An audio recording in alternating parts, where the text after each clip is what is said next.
పెద్ద ఆవిడ మనం సరే ఆమె అంటే బిడ్డ కాబట్టి వాళ్ళకి ఆ రైట్స్ ఉంటాయి, అది వదిలేదు. ఒక వర్డ్ చేస్తాను ఏమంటున్నా నా రిక్వెస్ట్ నేను ఏమనట్లేదు. రమ్యాక్క గారికి ఏదైనా వ్యక్తిగతంగా ఉంటే ముందేది మాట్లాడాలి వెనకేది మాట్లాడేటువంటి తెలిసిన వ్యక్తి అని నేను అనుకుంటున్నా. కేసీఆర్ గారిని ఈమె ఇప్పుడు రమ్యాక్క గారు కూడా దేవుడు అంటుంది.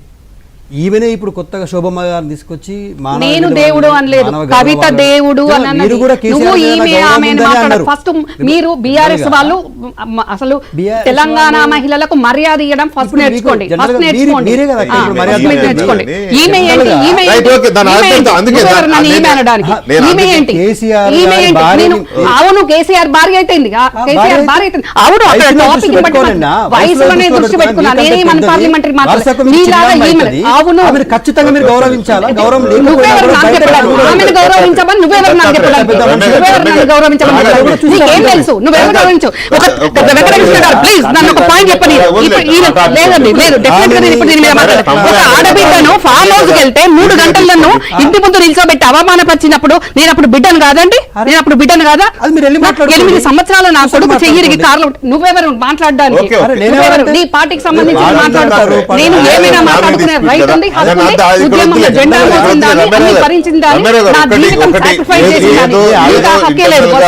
ఇంటర్నల్ గా నేను సెట్ చేస్తా. ఇంటర్నల్ గా ఏదో లేకపోతే అంత సొంత కేసీఆర్ గారి సొంత అన్నబిడ్డ కాంగ్రెస్ పార్టీలో ఎందుకుంటే ఏదో ఉండి అది వదిలేద్దాం, దాన్ని అంతటితో వదిలేద్దాం. ఇక్కడ నా పాయింట్ ఏంటంటే ఈ ప్రెస్ మీట్లో కానీ ఇవి కానీ ఇవన్నీ చూసిన తర్వాత కవిత గారు ఇక మీదట పనిచేయబోయేది తన కోసం కాదు కేసీఆర్ గారి కోసం అనేది అర్థమవుతున్నట్టేనా? కేసీఆర్ గారి కోసమేనా?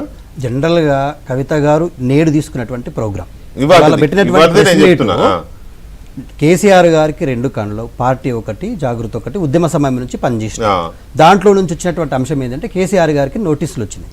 నోటీసులను నిరసిస్తూ వ్యతిరేకిస్తూ ఖచ్చితంగా ఒక కార్యక్రమం నిర్వహించాలి. అది జాగృతి తీసుకుంటుంది. జాగృతి ఆధ్వర్యంలో రేపు నిర్వహించబోతా ఉన్నా.